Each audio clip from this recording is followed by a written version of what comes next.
നമസ്കാരം. ഗൾഫ് ടൈയിലേക്ക് വിശദമായി. ഓൺലൈൻ തട്ടിപ്പുകാർക്കെതിരെ മുന്നറിയിപ്പുമായി വീണ്ടും ദുബായ് പോലീസ്.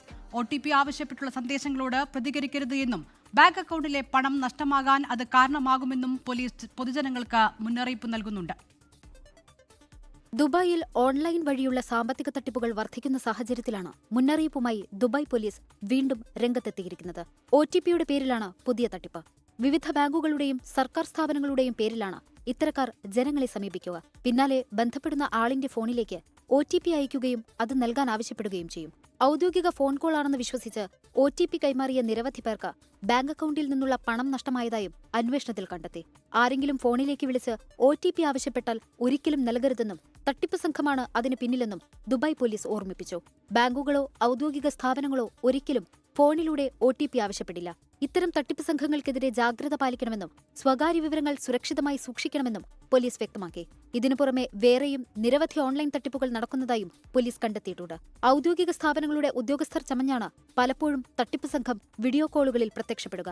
ജനങ്ങളുടെ വിശ്വാസ്യത നേടുന്നതിനായി വ്യാജ ID കാർഡുകൾ ഉൾപ്പെടെയുള്ള കൃത്രിമ രേഖകളും ഇവർ ജനങ്ങളെ കാണിക്കും. പലപ്പോഴും രാജ്യത്ത് പുറത്തിരുന്നുകൊണ്ടാണ് ഇത്തരം സംഘങ്ങൾ തട്ടിപ്പിന് നേതൃത്വം നൽകുന്നതെന്നും ദുബായ് പോലീസ് അറിയിച്ചു. 24 ദുബായ്. UAEയിൽ ഒറ്റത്തവണ ഉപയോഗിക്കുന്ന കൂടുതൽ പ്ലാസ്റ്റിക് ഉൽപ്പന്നങ്ങൾ നിരോധിക്കാൻ തയ്യാറാവുകയാണ്. ജനുവരി മുതൽ നിരോധനം പ്രാബല്യത്തിൽ വരുമെന്ന് കാലാവസ്ഥാ വ്യതിയാന പരിസ്ഥിതി മന്ത്രാലയം അറിയിച്ചു. രാജ്യത്തെ എല്ലാ സ്ഥാപനങ്ങളും വിതരണക്കാരും നിയമം പൂർണ്ണമായും പാലിക്കണമെന്ന് മന്ത്രാലയം നിർദ്ദേശം നൽകിയിട്ടുണ്ട്. പ്ലാസ്റ്റിക് കപ്പുകൾ, അടപ്പുകൾ, സ്പൂണുകൾ, ഫോർക്കുകൾ, കത്തികൾ, ചോപ്സ്റ്റിക്കുകൾ ഉൾപ്പെടെയുള്ളവയ്ക്കാണ് നിരോധനം. പ്ലേറ്റുകൾ, സ്ട്രോ, സ്റ്റിക്കുകൾ, സ്റ്റൈറോഫോം കൊണ്ടുള്ള പാത്രങ്ങൾ എന്നിവയ്ക്കും ജനുവരി 1 മുതൽ നിരോധനമുണ്ടാകും. ഇതിനു പുറമെ 50 മൈക്രോണിൽ താഴെ കട്ടിയുള്ള പേപ്പർ ബാഗുകൾ ഉൾപ്പെടെ ഒറ്റത്തവണ ഉപയോഗിക്കുന്ന എല്ലാത്തരം ബാഗുകൾക്കും നിരോധനം ബാധകമാണെന്ന് പരിസ്ഥിതി മന്ത്രാലയത്തിന്റെ ഉത്തരവിൽ പറയുന്നു. കയറ്റുമതി ചെയ്യുന്ന ഉൽപ്പന്നങ്ങൾ, റീസൈക്കിൾ ചെയ്ത വസ്തുക്കൾ കൊണ്ടുണ്ടാക്കിയ ബാഗുകൾ, മരുന്ന് കവറുകൾ, മാലിന്യ ബാഗുകൾ, ഭക്ഷണം പൊതിയാൻ ഉപയോഗിക്കുന്ന നേർത്ത പ്ലാസ്റ്റിക് കവറുകൾ എന്നിവയ്ക്ക് ഇളവുണ്ട്. രാജ്യത്തെ എല്ലാ സ്ഥാപനങ്ങളും, ഷോപ്പുകളും, വിതരണക്കാരും നിയമം പൂർണ്ണമായും പാലിക്കണമെന്ന് മന്ത്രാലയം വ്യക്തമാക്കി. 2024 ജനുവരിയിൽ ഒറ്റത്തവണ ഉപയോഗിക്കുന്ന പ്ലാസ്റ്റിക് ഷോപ്പിംഗ് ബാഗുകൾക്ക് നിരോധനം ഏർപ്പെടുത്തിയിരുന്നു. ഇതിന്റെ തുടർച്ചയായാണ് പുതിയ പ്രഖ്യാപനം. ഒരു വർഷത്തിനിടെ 95% പ്ലാസ്റ്റിക് ബാഗുകളുടെ ഉപയോഗം ഇല്ലാതാക്കാൻ കഴിഞ്ഞെന്ന് പരിസ്ഥിതി മന്ത്രാലയം അറിയിച്ചു. ദിവസേന 4.5 ലക്ഷം ബാഗുകളുടെ കുറവാണ് വരുത്തിയത്. ആദ്യഘട്ടത്തിൽ പ്ലാസ്റ്റിക് സഞ്ചി, പ്ലേറ്റ്, ഗ്ലാസ് തുടങ്ങി ഒറ്റത്തവണ ഉപയോഗിക്കുന്ന 16 ഉൽപ്പന്നങ്ങളാണ് നിരോധനത്തിന്റെ പരിധിയിൽ ഉൾപ്പെടുത്തിയത്. 24 UAE. ശൈത്യകാല യാത്രാ സീസണിൽ യാത്രക്കാർക്ക് കൂടുതൽ സൗകര്യങ്ങളുമായി ദുബായ് വിമാനത്താവളം. സർവീസുകളുടെ എണ്ണം വർദ്ധിപ്പിച്ചും പുതിയ റൂട്ടുകൾ ഉൾപ്പെടുത്തിയുമാണ് ശൈത്യകാല സീസണിലെ യാത്ര കൂടുതൽ എളുപ്പമാക്കുന്നത്. യാത്രക്കാരുടെ വർദ്ധിച്ചുവരുന്ന തിരക്ക് കണക്കിലെടുത്താണ് ഈ തീരുമാനം. ശൈത്യകാലം ആരംഭിച്ചതോടെ ദുബായിലേക്കെത്തുന്ന സഞ്ചാരികളുടെ എണ്ണത്തിൽ വലിയ വർധനവാണ് ഉണ്ടായിരിക്കുന്നത്. വരും ദിവസങ്ങളിൽ ഇനിയും തിരക്ക് കൂടുമെന്നാണ് വിലയിരുത്തൽ. ഈ സാഹചര്യത്തിലാണ് ദുബായ് ഇന്റർനാഷണൽ എയർപോർട്ട്, അൽ മക്തും വിമാനത്താവളം എന്നിവിടങ്ങളിലെ യാത്രാ ക്രമീകരണങ്ങൾ വർദ്ധിപ്പിച്ചിരിക്കുന്നത്. വിമാന സർവീസുകളുടെ എണ്ണം വർദ്ധിക്കുന്നതോടെ വർഷത്തിലെ ഏറ്റവും തിരക്കേറിയ സമയത്തുള്ള യാത്ര കൂടുതൽ എളുപ്പമാകും. ശൈത്യകാല വിമാന സംവിധാനങ്ങളാണ് സജ്ജമാക്കിയിരിക്കുന്നത്. നിരവധി വിമാന കമ്പനികൾ അവരുടെ സർവീസുകളുടെ എണ്ണവും വർദ്ധിപ്പിച്ചിട്ടുണ്ട്. ഫ്ലൈ അരിസ്റ്റാൻ കസാക്കിസ്ഥാനിലെ അക്ടോവിൽ നിന്ന് ആഴ്ചയിൽ 2 സർവീസുകൾ ആരംഭിച്ചു. ഇത് മധ്യേഷ്യയിലേക്കുള്ള പുതിയ യാത്രാ സംവിധാനത്തിന് വഴി തുറന്നു. വിയന്നയിൽ നിന്നുള്ള പ്രതിദിന സർവീസുകൾ ഓസ്ട്രിയൻ എയർലൈൻസും പുനരാരംഭിച്ചിട്ടുണ്ട്. മധ്യ യൂറോപ്പിലേക്ക് ആവശ്യത്തിന് സർവീസുകൾ ഇതിലൂടെ ഉറപ്പാകും. ബ്രിട്ടീഷ് എയർവേസ് ലണ്ടൻ ഹീത്രൂവിൽ നിന്നുള്ള A380 വിമാന സർവീസുകൾ പുനരാരംഭിച്ചതും യാത്രക്കാർക്ക് ആശ്വാസമാണ്. 24 ദുബായ്. സൗദി അറേബ്യയിൽ വധശിക്ഷയ്ക്ക് വിധേയരായവരുടെ എണ്ണത്തിൽ ഈ വർഷം റെക്കോർഡ് വർധന. മയക്കുമരുന്നു കടത്ത്, കൊലപാതകം തുടങ്ങിയ കേസുകളിൽ ശിക്ഷിക്കപ്പെട്ട 100 കണക്കിന് ആളുകളുടെ വധശിക്ഷയാണ് 2025 മാത്രം നടപ്പിലാക്കിയത്. പാകിസ്ഥാൻ ഉൾപ്പെടെയുള്ള രാജ്യങ്ങളിൽ നിന്നുള്ള കുറ്റവാളികളാണ് വധശിക്ഷയ്ക്ക് വിധേയരായവരിൽ കൂടുതലും. സൗദിയിൽ ഈ വർഷം ഇതുവരെ വധശിക്ഷയ്ക്ക് വിധേയരായവരുടെ എണ്ണം 347 കടന്നതായി ആഭ്യന്തര മന്ത്രാലയത്തിന്റെ റിപ്പോർട്ട് പറയുന്നു. സൗദിയുടെ ചരിത്രത്തിലെ ഏറ്റവും ഉയർന്ന സംഖ്യയാണിത്. കഴിഞ്ഞ വർഷം ഇത് 345 ആയിരുന്നു. 2025 അവസാനിക്കാൻ ദിവസങ്ങൾ ബാക്കി നിൽക്കെ തന്നെ ആ റെക്കോർഡ് മറികടന്നു. ശിക്ഷിക്കപ്പെട്ടവരിൽ ഭൂരിഭാഗവും മയക്കുമരുന്ന് കടത്തുമായി ബന്ധപ്പെട്ട കേസുകളിൽപ്പെട്ടവരാണ്. 230ഓളം പേരും ലഹരിക്കടത്ത് കേസുകളിൽപ്പെട്ടവരാണെന്ന് റിപ്പോർട്ട് പറയുന്നു. ശിക്ഷിക്കപ്പെട്ടവരിൽ നല്ലൊരു ഭാഗവും വിദേശ പൗരന്മാരാണ് എന്നതും ശ്രദ്ധേയമാണ്. പാകിസ്ഥാൻ, ഈജിപ്ത്, നൈജീരിയ തുടങ്ങിയ രാജ്യങ്ങളിൽ നിന്നുള്ളവരാണ് ഇതിൽ ഭൂരിഭാഗവും. അതേസമയം കൊലപാതക കേസുകളിൽ പിടിക്കപ്പെടുന്നവരുടെ വധശിക്ഷയും വിട്ടുവീഴ്ചയില്ലാതെ നടപ്പാക്കുന്നുണ്ട്. പ്രവാസിയെ കൊലപ്പെടുത്തിയ കേസിൽ ഈ മാസം 3 സ്വദേശികളുടെ ശിക്ഷ നടപ്പാക്കിയത് നിയമത്തിനു മുന്നിൽ എല്ലാവരും തുല്യരാണെന്ന സന്ദേശമാണ് നൽകുന്നത്. അതേസമയം ചില പ്രത്യേക സാഹചര്യങ്ങളിൽ പ്രതികൾക്ക് ഇരയുടെ കുടുംബം നൽകുന്ന മാപ്പ് വലിയ വാർത്തയാകാറുണ്ട്. എന്നാൽ മയക്കുമരുന്ന്, ഭീകരവാദം തുടങ്ങിയ രാജ്യദ്രോഹ കുറ്റങ്ങളിൽ ശിക്ഷിക്കപ്പെടുന്നവർക്ക് ഇളവ് നൽകാൻ നിയമം അനുവദിക്കുന്നില്ല. ജലീൽ കണ്ണമംഗലം, 24 ജിദ്ദ. കലയും സാങ്കേതിക വിദ്യയും അതിരുകളില്ലാതെ സമ്മേളിക്കുന്ന അപൂർവവേദികളിലൊന്നാണ് ജിദ്ദയിലെ team lab borderless digital museum. Digital ആർട്ടിലൂടെ സന്ദർശകരെ മറ്റൊരു ലോകത്തേക്ക് ഈ മ്യൂസിയം കൊണ്ടുപോകുന്നു. ജിദ്ദ ഹിസ്റ്റോറിക്കൽ ഡിസ്ട്രിക്റ്റിലാണ് ഈ വിസ്മയ കാഴ്ചകൾ ഒരുക്കിയിരിക്കുന്നത്.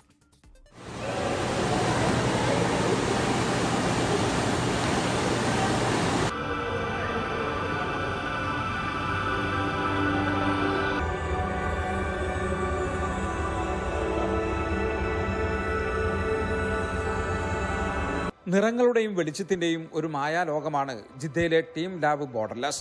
പേര് സൂചിപ്പിക്കുന്നത് പോലെ തന്നെ ഇവിടെ കലക്ക് അതിർവരമ്പുകളില്ല. ഒരു മുറിയിൽ നിന്നും മറ്റൊന്നിലേക്ക് ഒഴുകി നീങ്ങുന്ന ഡിജിറ്റൽ ചിത്രങ്ങൾ സന്ദർശകരുമായി നിരന്തരം സംവദിച്ചു കൊണ്ടിരിക്കുന്നു. ഓരോ നിമിഷവും മാറിക്കൊണ്ടിരിക്കുന്ന ദൃശ്യവിസ്മയം. ഒരിക്കൽ കണ്ട കാഴ്ചയല്ല വീണ്ടും സന്ദർശിക്കുമ്പോൾ കാണുക. കേവലം കാഴ്ചകൾക്കപ്പുറം സന്ദർശകരുടെ സാന്നിധ്യത്തോട് പ്രതികരിക്കുക കൂടി ചെയ്യുന്നു ഇവിടെ ഒരുക്കിയ സംവിധാനങ്ങൾ. ഭിത്തിയിൽ തൊടുമ്പോഴോ അതിലൂടെ നടക്കുമ്പോഴോ ഡിജിറ്റൽ പൂക്കൾ വിരിയുന്നതും പക്ഷികൾ പറന്നു പോകുന്നതുമെല്ലാം കാണാം. സന്ദർശകരുടെ ഭാവനകൾ കടലാസിൽ വരച്ചാൽ അത് മതിലുകളിൽ വർണ്ണ മത്സ്യങ്ങളായി മാറുന്ന അനുഭവം മ്യൂസിയത്തിലെ പ്രധാന ആകർഷണങ്ങളിൽ ഒന്നാണ്.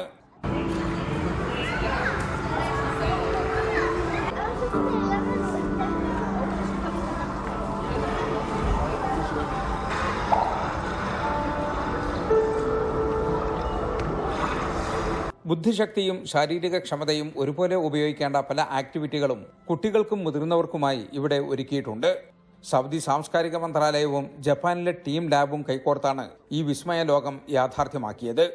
ഏകദേശം 10,000 ചതുരശ്ര മീറ്റർ വിസ്തൃതിയിൽ വ്യാപിച്ചു കിടക്കുന്ന മ്യൂസിയത്തിൽ 80ഓളം അത്യാധുനിക ഡിജിറ്റൽ കലാവിരുന്നുകളാണുള്ളത്. ഇതൊരു അമേസിംഗ് എക്സ്പീരിയൻസ് ആണ്. മിഡിൽ ഈസ്റ്റ് തന്നെ ആദ്യമായിട്ടാണ് ഇങ്ങനത്തെ ഒരു എക്സ്പീരിയൻസ്. കുട്ടികൾക്കും വലിയവർക്കൊക്കെ ഒരുപോലെ എൻജോയ് ചെയ്യാൻ പറ്റിയ ഒരു പ്ലേസ് ആണ്. അതേപോലെ കുട്ടികൾക്ക് വരക്കാനുള്ളതും ഒരുപാട് സംഭവങ്ങൾ എൻജോയ് ചെയ്യാൻ പറ്റിയ ഒരു പ്ലേസ് തന്നെയാണ്. അപ്പോൾ നിങ്ങൾ എന്തായാലും വന്ന് മസ്റ്റ് വിസിറ്റ്. ഇത് നമ്മുടെ സ്വന്തം കണ്ണുകൊണ്ട് വന്ന് കാണണം, അല്ലാതെ വീഡിയോ എടുത്തിട്ടോ ഫോണിൽ എടുത്തിട്ടോ ഇത് എക്സ്പീരിയൻസ് ചെയ്യരുത്. യുനെസ്കോ പൈതൃക പട്ടികയിലുള്ള ജിദ്ദയിലെ ചരിത്ര പ്രസിദ്ധമായ ബലദിലെ കൾച്ചർ സ്ക്വയറിലാണ് ഈ ആധുനിക മ്യൂസിയം സ്ഥിതി ചെയ്യുന്നത്. വിനോദസഞ്ചാര മേഖലയിലെ സൗദിയുടെ കുതിച്ചുചാട്ടത്തിന്റെ അടയാളമായി മാറുകയാണ് ഈ ഡിജിറ്റൽ ലോകം.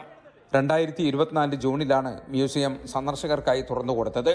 കലയും സാങ്കേതിക വിദ്യയും അതിരുകളില്ലാതെ സംഗമിക്കുന്ന ഒരു മാന്ത്രിക ലോകം. സമാനതകളില്ലാത്ത ദൃശ്യവിരുന്നാണ് ഓരോ സന്ദർശകനും ഈ മ്യൂസിയം നൽകുന്നത്. ജിദ്ദയിൽ നിന്നും ജലീൽ കണ്ണമംഗലം, 24. ദുബായിൽ നടന്ന ചൈന ഹോം ലൈഫ് എക്സ്പോ സമാപിച്ചു. 3000ഓളം പ്രദർശകരാണ് മേളയിൽ പങ്കെടുത്തത്.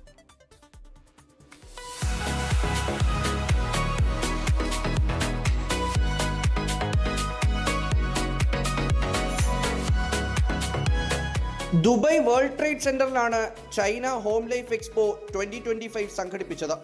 ചൈനയിൽ നിന്നുള്ള വസ്ത്രങ്ങൾ, ഗൃഹോപകരണങ്ങൾ, സൗന്ദര്യവർദ്ധക വസ്തുക്കൾ, ഇലക്ട്രോണിക് ഉൽപ്പന്നങ്ങൾ തുടങ്ങിയവയാണ് മേളയിൽ അവതരിപ്പിച്ചത്. നിർമ്മാതാക്കളും കയറ്റുമതി കമ്പനികളും അവരുടെ ഏറ്റവും പുതിയ ഉൽപ്പന്നങ്ങൾ എക്സ്പോയുടെ 19ാം പതിപ്പിൽ ഒരുക്കി. ഗോൾഫ് കാർട്ടുകൾ, ട്രെഡ്മില്ലുകൾ, റോക്ക് പാനലുകൾ, കേബിളുകൾ, ചാർജിംഗ് പൈലുകൾ, സോളാർ ഫോട്ടോവോൾട്ടിക് പാനലുകൾ, സ്കൂട്ടറുകൾ, ട്രാൻസ്മിഷൻ ബെൽറ്റുകൾ തുടങ്ങിയവ വ്യാപാരമേളയിൽ പ്രദർശിപ്പിച്ചിരുന്നു.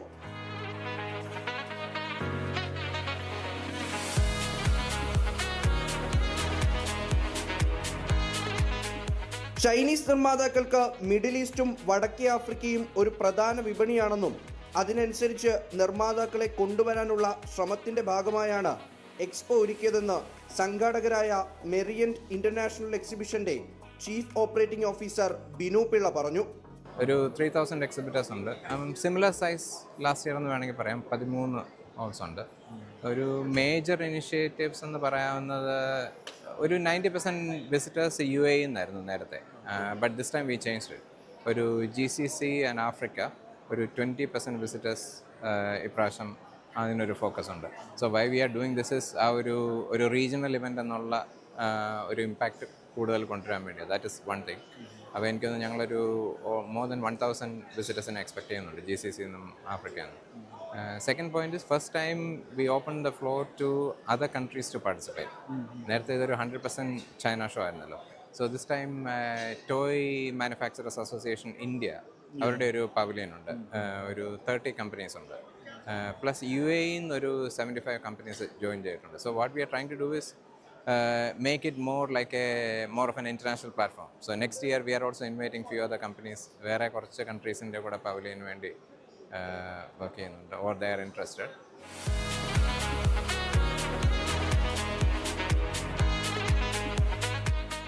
ഉപഭോക്താക്കൾക്ക് ഏറ്റവും പുതിയ ട്രെൻഡുകൾ അറിയാനും പ്രാദേശിക ഏജന്റുമാർക്കും ചൈനീസ് എക്സിബിറ്റർമാർക്കും ഇടയിൽ ഫലപ്രദമായ ആശയവിനിമയത്തിനും ബിസിനസ് ചർച്ചകൾക്കുമുള്ള വേദി കൂടിയായിരുന്നു ചൈനീസ് ഹോം ലൈഫ്. 24 ദുബായ്. ഒരു ഒമാനി റിയാലിന്റെ പുതിയ നോട്ട് പുറത്തിറക്കി central bank of Oman. Oman കറൻസിയുടെ ചരിത്രത്തിൽ ആദ്യമായിട്ടാണ് പോളിമർ നോട്ടുകൾ പുറത്തിറക്കുന്നത്. ജനുവരി 11 മുതൽ പുതിയ കറൻസി ലഭ്യമാകുമെന്ന് സെൻട്രൽ ബാങ്ക് ഓഫ് ഒമാൻ അറിയിച്ചു. പോളിമർ കൊണ്ട് നിർമ്മിച്ചിരിക്കുന്ന നോട്ട് മെച്ചപ്പെട്ട സുരക്ഷാ പ്രത്യേകതകൾ ഉള്ളതാണ്.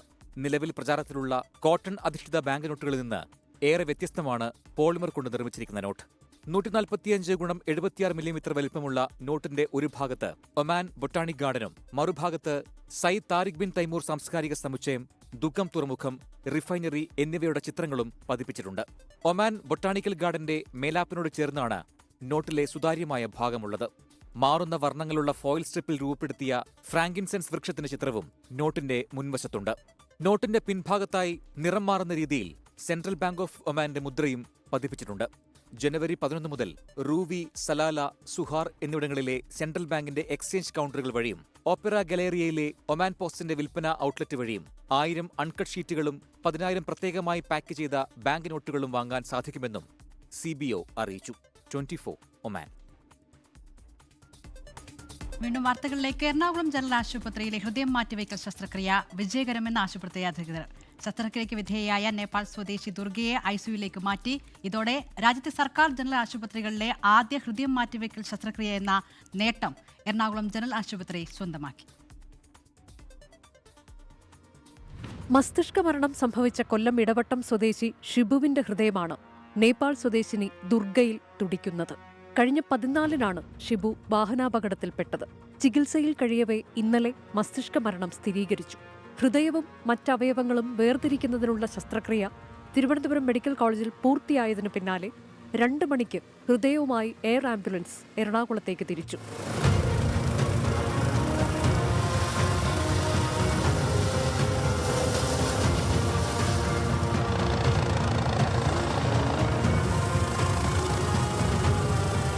മൂന്ന് മണിയോടെ കൊച്ചി ഗ്രാൻഡ് ഹയാത്തിൽ, തുടർന്ന് റോഡ് മാർഗം ആംബുലൻസിൽ ഹൃദയം ജനറൽ ആശുപത്രിയിൽ എത്തിച്ചു. ഡോക്ടർ ജോർജ് വാളൂരാന്റെ നേതൃത്വത്തിലായിരുന്നു ശസ്ത്രക്രിയ. സഹോദരി ആരോഗ്യം വീണ്ടെടുക്കുമെന്ന് പ്രതീക്ഷിക്കുന്നതായി ദുർഗാകാമിയുടെ സഹോദരൻ Tilak. Me and my sister got this opportunity to this operation and we come. This all God's plan and രാജ്യത്താദ്യമായാണ് ഒരു ജില്ലാ ആശുപത്രിയിൽ ഹൃദയം മാറ്റിവെക്കൽ ശസ്ത്രക്രിയ നടക്കുന്നത്. വൃക്കകളും കരളും നേത്രപടലങ്ങളും ചർമ്മവും അടക്കം ഷിബുവിന്റെ 7 അവയവങ്ങളാണ് ദാനം ചെയ്തത്. News desk 24. പത്തനംതിട്ട വടശ്ശേരിക്കര കുമ്പളത്താമണ്ണിൽ ജനവാസ മേഖലയിൽ നിന്ന് പിടികൂടിയ കടുവയെ പുത്തൂർ സുവോളജിക്കൽ പാർക്കിലേക്ക് മാറ്റും. വയനാട് പുൽപ്പള്ളിയിൽ കടുവാ സാന്നിധ്യം കണ്ടെത്തിയ 2 വനംവകുപ്പ് കൂട് സ്ഥാപിച്ചു.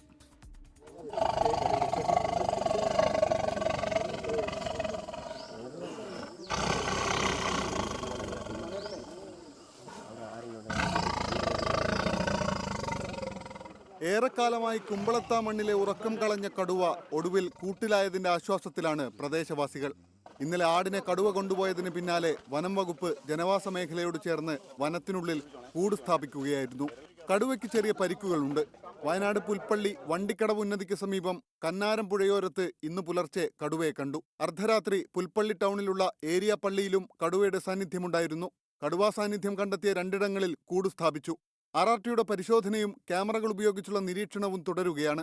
അപകടകരമായ സ്ഥിതി ആവർത്തിക്കാതിരിക്കാൻ കടുവയെ മയക്കുവെടി വെച്ച് പിടിക്കാനുള്ള സാധ്യതയും വനം വകുപ്പ് നോക്കുന്നുണ്ട്. വിവിധ ബ്യൂറോകൾക്കൊപ്പം ന്യൂസ് ഡെസ്ക് 24. കോതമംഗലം ഭൂതത്താൻകെട്ടിൽ ഓഫ് റോഡ് റേസ് സംഘടിപ്പിച്ചു. V12 റേസ് സൊല്യൂഷൻസിന്റെ നേതൃത്വത്തിൽ ഭൂതത്താൻകെട്ട് ഫിഷർ ഡാം റിസോർട്ടിൽ സംഘടിപ്പിച്ച കിങ് ഓഫ് ഡേർട്ട് ചാമ്പ്യൻഷിപ്പിന്റെ ഭാഗമായായിരുന്നു റേസ് നടന്നത്.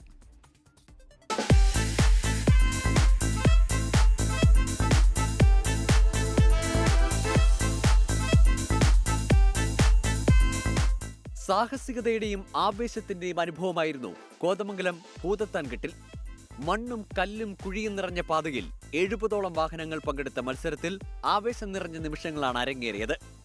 മലയോര പ്രദേശമായ ഭൂതത്താൻകെട്ടിന്റെ കഠിനമായ പ്രകൃതി സാഹചര്യങ്ങളിലൂടെയാണ് ഓഫ് റോഡ് റേസ് സംഘടിപ്പിച്ചത്. കുത്തനെയുള്ള കയറ്റങ്ങളും ഇറക്കങ്ങളും ചെളിക്കുഴികളും നിറഞ്ഞ പാത മത്സരാർത്ഥികൾക്ക് വലിയ വെല്ലുവിളിയായിരുന്നു. Diesel, petrol, open, ladies, expert എന്നീ 5 കാറ്റഗറികളിലായാണ് മത്സരങ്ങൾ സംഘടിപ്പിച്ചത്.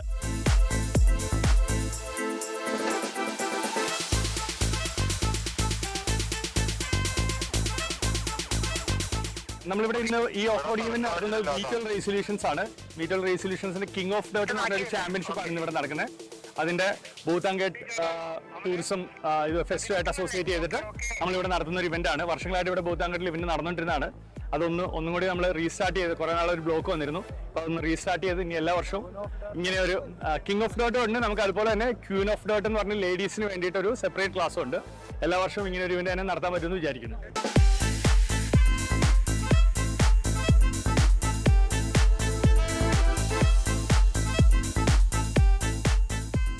വാഹനങ്ങളുടെ കരുത്തും ഡ്രൈവർമാരുടെ കഴിവും ഒരുപോലെ പരീക്ഷിക്കുന്നതായിരുന്നു ഈ റേസ്.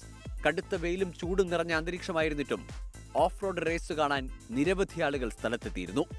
24 കൊച്ചി.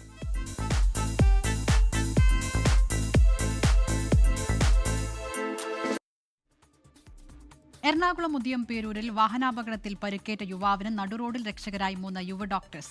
ശ്വാസമെടുക്കാൻ കഴിയാതായ ലിനുവിന്റെ കഴുത്തിൽ നടുറോഡിലെ വെളിച്ചത്തിൽ മുറിവുണ്ടാക്കിയാണ് ഡോക്ടേഴ്സ് ശ്വാസഗതി തിരികെ പിടിച്ചത്. ബ്ലേഡും സ്ട്രോയുമായിരുന്നു ഡോക്ടേഴ്സായ മനൂപിന്റെയും തോമസ് പീറ്ററിന്റെയും ദിദിയ കെ തോമസിന്റെയും ശസ്ത്രക്രിയാ ഉപകരണങ്ങൾ. ഉദയംപേരൂർ വലിയ കുളത്തുണ്ടായ വാഹനാപകടത്തിൽ കൊല്ലം സ്വദേശി ലിനു മരണത്തെ മുഖാമുഖം കണ്ട സമയം. ചോരയിൽ കുളിച്ച് ശ്വാസം കിട്ടാതെ പിടയുന്ന ആ യുവാവിനെ രക്ഷിക്കാൻ അവിചാരിതമായി അവിടെ എത്തിയ 3 ഡോക്ടർമാർ ഒരുപോലെ പരിശ്രമിച്ചു. നടുറോഡ് ഒരു ഓപ്പറേഷൻ തിയേറ്ററായി. ബ്ലേഡും സ്ട്രോയും ഉപകരണങ്ങളായി. നടന്നത് സമാനതകളില്ലാത്ത ഒരു ജീവൻ രക്ഷാ പ്രവർത്തനം. സാറ് തന്നെ പറഞ്ഞു, നമ്മൾ അവിടെ നിന്ന് തന്നെ തീരുമാനം എടുത്തു. ഒരു പ്രോപ്പർ ട്രയാജിങ് പോലെ എല്ലാം സെറ്റ് ചെയ്തു. ഒരു ട്രോമാ കെയർ അവിടെ സെറ്റാക്കി എടുക്കുമായിരുന്നു. അപ്പോൾ ഇത് തുടങ്ങുന്നതിന് മുമ്പേ നമ്മൾ അവിടുത്തെ പോലീസുകാരുണ്ടായിരുന്നു, അവരുടെ സപ്പോർട്ട് ചോദിച്ചു അവരോട് പറഞ്ഞു. അപ്പോൾ അവർ പറഞ്ഞത് ജീവൻ നിലനിർത്താൻ വേണ്ടി എന്ത് ചെയ്താലും കുഴപ്പമില്ല ഡോക്ടർ ചെയ്തോളൂ, ബാക്കി നമുക്ക് വന്നോടത്ത് വെച്ച് കാണാം. നമുക്ക് ലൈറ്റ് സോഴ്സ് കുറവാണ്. എല്ലാവരോടും ഫോൺ ഓണാക്കി അവരുടെ ഫ്ലാഷ് ലൈറ്റ് ഓണാക്കാൻ പറഞ്ഞിട്ടാണ്. എല്ലാവരും അവരുടെ ഫ്ലാഷ് ഓണാക്കി ആ മൊബൈലിൻ്റെ ഫ്ലാഷിലാണ് നമ്മൾ ആ പ്രൊസീജിയർ അവിടെ ചെയ്തത്. കോട്ടയം മെഡിക്കൽ കോളേജ് കാർഡിയാക് ശാസ്ത്രക്രിയാ വിഭാഗം assistant professor doctor B Manoop, doctor Thomas Peter, ഭാര്യ ഡോക്ടർ ദിദിയ കെ തോമസ് എന്നിവർ ചേർന്നാണ് ലിനുവിനെ രക്ഷിച്ചത്. തോമസ് പീറ്ററും ദിദിയയും ആൾക്കൂട്ടം കണ്ട് വാഹനം നിർത്തുകയായിരുന്നു. ഡോക്ടർ മനൂപ് ശ്വാസതടസ്സം അനുഭവപ്പെടുന്ന ലിനുവിനെ രക്ഷിക്കാൻ ശ്രമിക്കുന്നതിനൊപ്പം അവരും ചേർന്നു. അങ്ങനെ ഒരു ഡിസിഷൻ എടുക്കാൻ കാരണം ഡോക്ടർ മനൂപ് തന്നെയാണ്. പേഷ്യന്റിന് മരണത്തിലേക്കുള്ള സാധ്യത വളരെ അടുത്താണ് നിൽക്കുന്നത്. ഇങ്ങനെ ഒരു പ്രൊസീജിയർ ഓപ്പൺ ആയിട്ടൊരു പബ്ലിക് പ്ലേസിൽ വെച്ച് ചെയ്യുന്നതല്ല. ഇതൊരു എമർജൻസി റൂമിലോ അല്ലെങ്കിൽ ഒരു റോട്ടിലോ വെച്ച് ചെയ്യേണ്ടതാണ്, ഒരു എമർജൻസി സിറ്റുവേഷനിൽ ചെയ്യേണ്ടതാണ്. അപ്പോൾ ഇതിൽ പല ക്രിറ്റിസിസം ഉണ്ടാവും. അടിയന്തര ചികിത്സ നൽകി ഉടൻ തന്നെ വെൽകെയർ ആശുപത്രിയിലേക്ക് മാറ്റി. ഡോക്ടേഴ്സിന് എല്ലാ തരത്തിലുള്ള സഹായവുമായി നാട്ടുകാരും ഉദയംപേരൂർ പോലീസും കൂടെ നിന്നു. ഇത് കേരള മോഡൽ. നമ്മുടെ ആരോഗ്യ മേഖലയ്ക്ക് അഭിമാന നിമിഷവും. 24 കൊച്ചി. എറണാകുളം തൃപ്പൂണിത്തുറ ഹിൽ പാലസ് കാണാനെത്തിയ വയോധികരെ പോലീസ് അധിക്ഷേപിച്ച സംഭവത്തിൽ ഇടപെട്ട് മുഖ്യമന്ത്രി. കോട്ടയം സ്നേഹക്കൂട് അഭയമന്ദിരത്തിലെ അന്തേവാസികളെ സർക്കാർ ചെലവിൽ ഹിൽ പാലസിൽ കൊണ്ടുപോകും. ഇതിനായി വാഹന സൗകര്യമടക്കം നൽകുമെന്ന് മുഖ്യമന്ത്രി അറിയിച്ചു. മോശമായി പെരുമാറിയ CPO എൽദോസ് എബ്രഹാമിനെ സസ്പെൻഡ് ചെയ്തു. ഹിൽ പാലസ് കാണാൻ പോയ സ്നേഹക്കൂട്ടിലെ അന്തേവാസികൾക്ക് വലിയ ദുഃഖമാണുണ്ടായത്. 5 പേർക്ക് പ്രവേശനം നിഷേധിച്ചതോടെ ഹിൽ പാലസ് കാണാതെ അവർ മടങ്ങി. ഇതേ തുടർന്ന് സ്നേഹക്കൂട് അധികൃതർ മുഖ്യമന്ത്രിക്കടക്കം പരാതി നൽകി. ഇത് ശ്രദ്ധയിൽപ്പെട്ടതോടെയാണ് വിഷയത്തിൽ മുഖ്യമന്ത്രി നേരിട്ടിടപെട്ടത്. അതിഥികളായി ഇവരെ ഹിൽ പാലസിലേക്ക് സർക്കാർ ക്ഷണിച്ചു. 26-ന് പാലസ് സന്ദർശിക്കാനുള്ള എല്ലാ സൗകര്യങ്ങളും ഒരുക്കി നൽകാമെന്നും അറിയിച്ചു. മണിച്ചിത്ര സിനിമ ആ ഒരു ഭാഗം കാണുവാൻ വേണ്ടി അതിൻ്റെ ഒരു ബിൽഡിങ്ങും അതിനകത്തെ കാര്യങ്ങൾ കാണുവാൻ വേണ്ടിയാണ് ഇവിടെ ചെന്നത്. പക്ഷേ അവരെ കയറ്റുന്നില്ല എന്നൊരു സാഹചര്യം മാത്രമല്ല, വളരെ മോശമായിട്ടുള്ള ബിഹേവിംഗ് ആണ് ആ പോലീസ് ഉദ്യോഗസ്ഥൻ്റെ കയ്യിൽ നിന്നുണ്ടായത്. എന്തായാലും സർക്കാർ വളരെ ചേർത്ത് പിടിച്ചുകൊണ്ട് ഈ അച്ഛനമ്മമാരെയും ഈ പ്രസ്ഥാനത്തെയും ചേർത്ത് പിടിച്ചുകൊണ്ട് തിരിച്ച് അങ്ങോട്ട് എത്താനും അതിനുള്ള സാഹചര്യം ഒരുക്കുന്നത് വളരെ നന്ദിയാണ് സർക്കാരിനോട് നമുക്ക് എൻ്റെ ഭാഗത്തുനിന്ന് പറയാനുള്ളത്. ഞാൻ ഇവിടുത്തെ ഒരു വാർഡ് മെമ്പറാണ്. സംഭവത്തിൽ പോലീസ് ഉദ്യോഗസ്ഥനെതിരെ നടപടിയും സ്വീകരിച്ചു. CPO എൽദോസ് എബ്രഹാമിനെയാണ് സസ്പെൻഡ് ചെയ്തത്. തൃക്കാക്കര ACPയുടെ റിപ്പോർട്ടിന്റെ അടിസ്ഥാനത്തിലാണ് നടപടി. കഴിഞ്ഞ ആഴ്ചയാണ് സ്നേഹക്കൂട്ടിലെ 90ഓളം വരുന്ന അച്ഛനമ്മമാരെ ഹിൽ പാലസിൽ കയറ്റാതെ സെക്യൂരിറ്റി ചുമതലയുണ്ടായിരുന്ന പോലീസ് ഉദ്യോഗസ്ഥൻ അധിക്ഷേപിച്ചത്. 24 കോട്ടയം. ക്രിസ്മസിന്റെ വരവറിയിച്ച് തെരുവോരങ്ങളിൽ പാപ്പാഞ്ഞ വിൽപ്പന സജീവമാണ്. അയൽ സംസ്ഥാനങ്ങളിൽ നിന്നെത്തിയ നാടോടികളാണ് കാരൽ ഉൽപ്പന്നങ്ങൾ പ്രധാനമായും വിൽപ്പന നടത്തുന്നത്. ഇത്തരം വിപണന കേന്ദ്രങ്ങളിലെ രാത്രി കാഴ്ച മനോഹരമാണ്. കോഴിക്കോട് നിന്ന് നമ്മുടെ ക്യാമറമാൻ അനൂപ് പകർത്തിയ ഈ ദൃശ്യത്തോടെ ഗൾഫ് ടുഡേ പൂർത്തിയാവുകയാണ്. Good night.